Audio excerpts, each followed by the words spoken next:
All right, it's the middle of football season, but it's also just a couple months away from baseball starting. Obviously, every year, Coach Lee's nice enough to sit down with us, kind of recap how things went in the fall, and give us an early look at the upcoming season. Coach, let's start off this segment. Let's talk about your pitching.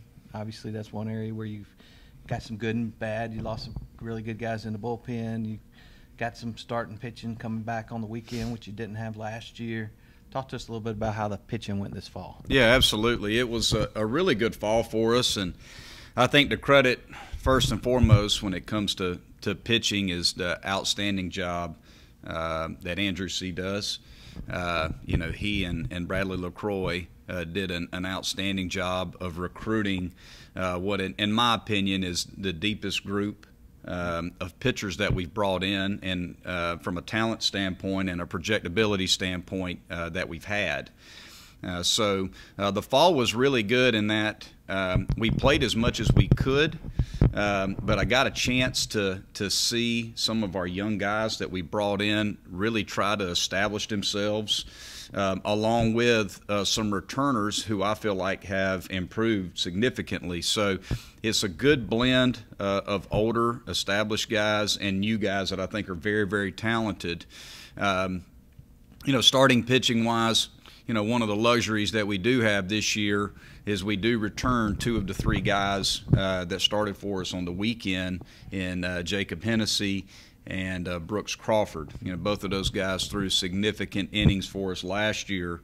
At this time a year ago, we didn't have anybody returning who had started for us, and Jacob and Brooks both did an outstanding job. Last year, we lost Jake Higginbotham to the draft.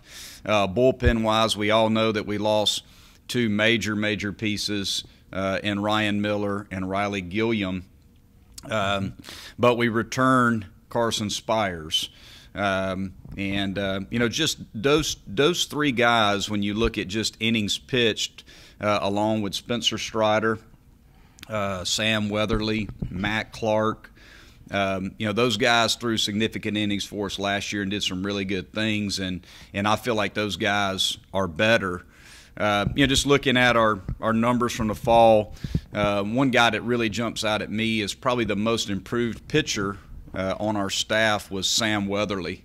Weatherly went out this summer, focused strictly on pitching. He came in as a very highly touted two-way prospect, and we gave him the opportunity to do both, and I think trying to do both at this level is extremely difficult, and he made the decision that he needed to focus strictly on pitching, and it's paid dividends for him. He was much better this fall for us. He had an opponent batting average of .044 for the fall, so he's throwing harder. His stuff is better. He's more consistent. Hennessy and Brooks, obviously have some stripes on their sleeve when it comes to weekend starting options. But that being said, we feel like a guy like Weatherly has a chance to move in to the weekend. And if he is not a weekend starter, if we feel like he's better suited to come out of the bullpen, he's kind of a power lefty out of the pen, and he could certainly assume a major role for us there. Spencer Strider had a really nice summer in the Cape Cod League. We used him in a number of different roles last year, started him, pitched him out of the pen in long relief. Strider's going to be a factor. He's throwing harder. He's been up to 94, 95 a lot this fall. We certainly expect him to be in the mix with Hennessy and Crawford for one of those weekend spots. If we had to start today, Spires would be our closer. He would be the guy that I go to at the end of the game to save the ball game. He's developed a changeup that has been very good this fall. It's allowed him to really do some nice things against left-handed hitters. He's always been really tough on right-handed hitters. The question is can he consistently get left-handed hitters out? And now he has a pitch that allows him to do that. And he was extremely effective for us. We all know who Matt Clark is. Matt Clark's going to be a lefty that pitches a lot of innings for us, whether it's out of the bullpen. He could spot start and maybe even pitch in the middle of the week. But, Clark's going to be in the mix there too. So I really like what I've seen when it comes to our returners. Another guy that threw some for us last year that has all the projectability in the world and arguably has the best stuff on our pitching staff, who's also made a significant jump, is Holt Jones. Holt has come back. He's throwing 94, touching 95 now. He's got 3 pitches. He could be a factor in the weekend starting mix along with those guys, and if not, is going to be a significant factor in the pen. So, those are the guys that from a returning standpoint really stood out to me, and we have a number of newcomers that I believe are going to be very, very good for us, and look forward to the opportunity of talking about those guys as well. You mentioned, guys working on adding pitches and other things over the summer. What are we going to see different from Hennessy and Crawford this year? Well, I think with Crawford, for me, Crawford's a guy that has got to continue to work on developing a swing and miss breaking ball. Brooks, the one thing you know about Brooks is going to throw a ton of strikes. Brooks has a lot of experience, but we've got to find a way when Brooks needs a swing and miss with runners in scoring position. We've got to be able to throw a pitch that's going to get that swing and miss. He's more of a pitch-to-contact oriented guy.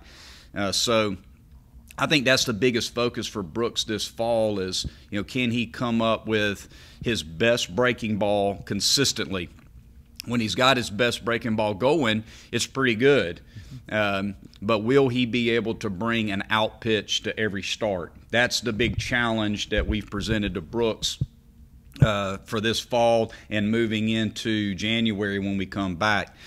Hennessy, the big thing with Jacob's got a good slider. He's got a good changeup.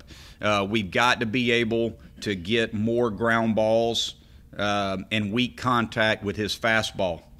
And the thing that got Jacob in trouble last year is if he did not have his best slider and changeup going and he had to pitch with his fastball, when he leaves a fastball up, it gets hit pretty good. So what we've challenged Jacob with is, can you pitch with your fastball? Are you going to be able to locate your fastball and pitch with your fastball and keep it out of the middle of the plate to get weak contact with the fastball where we don't have to rely on you having your changeup and your breaking ball that day to be effective? Now, when he's got all 3, we saw what he could do last year. If you look at the Louisville start, look at the Florida State start, he had starts where he was dominant when he had all 3 pitches going in the strike zone, but when he can't throw his changeup or he doesn't throw his breaking ball in the zone and he has to pitch with his fastball, that's where he's got to improve. So that's the big focus with Jacob. And another thing with Jacob needs to put the ball down for a little while too. He threw a lot of innings for us last spring, had an injury at the end of the spring, went to the Cape, pitched in the Cape, pitched this fall. So, he's a guy too that really needs to focus between now and January on just getting as strong as he possibly can and putting the ball down, which is difficult because as a pitcher, you want to continue to work on your stuff. So, but Jacob, the thing about Jacob, he's one of the hardest working kids on our team. We know he's going to put into work, and he's extremely confident that he's going to continue to get better in all aspects of the game. Last question for this segment. Last year was different because you would see the starter go 5 or 6 innings, and then you kind of tag team the relief with a middle reliever and then a closer. Do you think we'll see the same philosophy this year, or with more depth, will we see something different?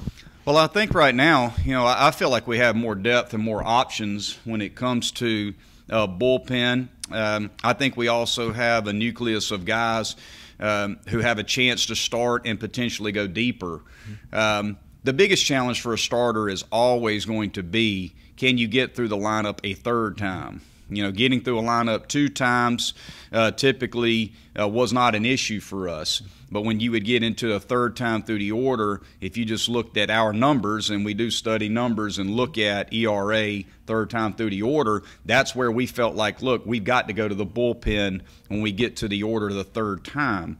So my big challenge to our guys this year is what 3 guys, when it comes to weekend starters, are going to be able to get into the lineup a third time. And can you get through a lineup the third time to shorten those bullpen outings so that we can use those guys on a regular basis instead of having to stretch out like we did last year? We'd have to stretch Ryan Miller out at times, Carson Spires out at times, even Riley Gilliam had to stretch him out at times because we had to go to those guys earlier in the game. Now, it was a recipe for success. We won a lot of games doing it.